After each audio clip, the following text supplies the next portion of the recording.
Grura, Gar. 5 of them rushed at him from all directions. Seeing their charge, Asher stood still and waited for a second before using his mana in his legs to jump upwards. He was airborne, and seeing him that way, the wolves were waiting for him to come on the ground.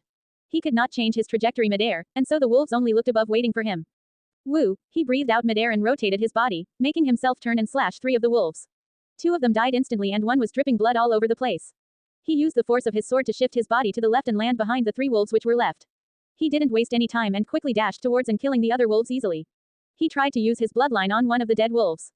No higher stat found, cannot absorb. TCH, so weak, he wiped the blood off his face and moved further into the forest. All the animals in this mountain range were around below mid-G rank, so he hunted many such beasts, taking their carcass into his space ring. Although he did not need them, but letting them rot here was not an option as well.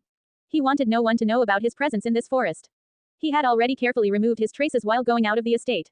Even the shadow guards would not be able to trace him back. This much will be enough for now. Asher was breathing roughly as he ran around a lot to hunt some beasts. He was soaked in blood from head to toe. He arrived at the lake near the forest and washed himself before going back in the city, as he would alert everybody walking with blood all over him. 2 hours more until they arrive at the fake trail I left behind, he thought, as he dressed up in new clothes he had already stored in his ring before arriving here. He rested for a couple of minutes and meditated to recover his mana. After a 15-minute rest, he exited the forest and arrived at the city. He took a cab and stopped at T-Point Street somewhere in Soren. I have 30 extra minutes. He looked at the time and there was still some time before the shadow guards would arrive here. Although they could find him quite quickly, doing it without causing a commotion and making others aware of Asher's disappearance was quite tough. He knew this and played his card right. His personality was antisocial, and he would use whatever excuse to distract Arthur from questioning him. But he was sure after today's party, his disappearance would be the least troubling issue to Arthur. Young master, we need to take you back. Asher, who was sitting in a cafe drinking a coffee, heard a voice behind him. He saw 2 men with black hoodies and covered faces. Their sudden appearance alarmed other customers, but Asher knew who they were, so he was calm. There's still some time before the party. I will go there after finishing my coffee. He took a sip of his coffee calmly, and listening to him, the 2 men immediately disappeared from their locations. Other customers were startled by this, but nobody wanted trouble, so they did not voice it. Nice coffee, Asher said while slowly finishing his coffee. He had wasted so much time that it was already 7:30 p.m. in the evening. The shadow guards were also thinking about what to do because they would be late if he delayed it anymore. The coffee shop owner had already given him 5 cups of coffee. He was surprised by his appearance. Some people even tried to take his pictures, but the shadow guards always stopped them. Fortunately, Asher got up after finishing his 6th coffee. Was he even human, drinking 6 cups of coffee? He tipped the cafe owner, who was surprised to see the amount he tipped, but before he could thank him, Asher was already out of the cafe and left with his guards. He arrived at the estate, which was decorated everywhere. Their cars entered from another path, which was different from the path the guests would take. He exited his car and saw Arthur, who was wearing a white suit. Why did you leave without the guards, my dear son? Arthur smiled and asked him. Asher thought to himself, this will be annoying. Dear son, could you please enlighten your father on where you went? Arthur said, still smiling. He wanted to scold him so much, but if he did, Sylvie would probably eat him alive, saying, how dare you scold him on his birthday party? I was feeling a bit irritated, so I wanted to roam around outside a bit, Asher said with an indifferent face. Asher obviously knew that he wouldn't get in much trouble for going outside without security, as Arthur would not question him anymore. But you should have taken Emmy with you, at least, Arthur said, not wanting to restrict the freedom of his kids. However, because they were a powerful family, they obviously garnered hate from others. Asher could have been targeted by people if the news of him disappearing was leaked.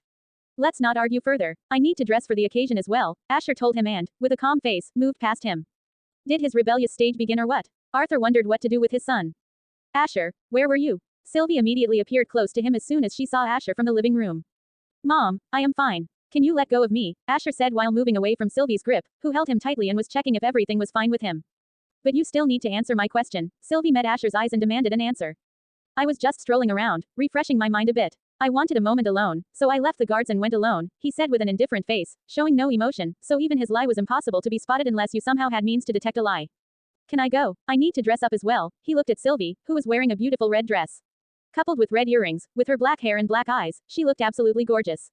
Okay, my handsome son. I will not trouble you anymore, but don't do it again. Sylvie kissed Asher's forehead and let him go.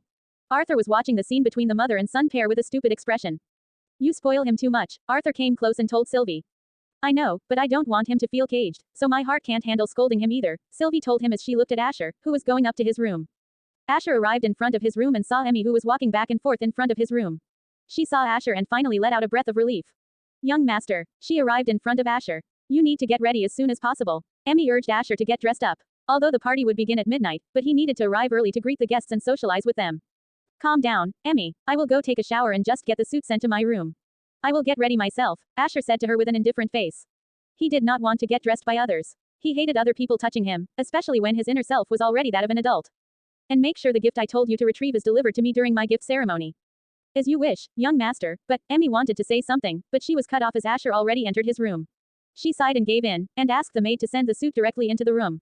She also needed to check on the twins who were still not ready.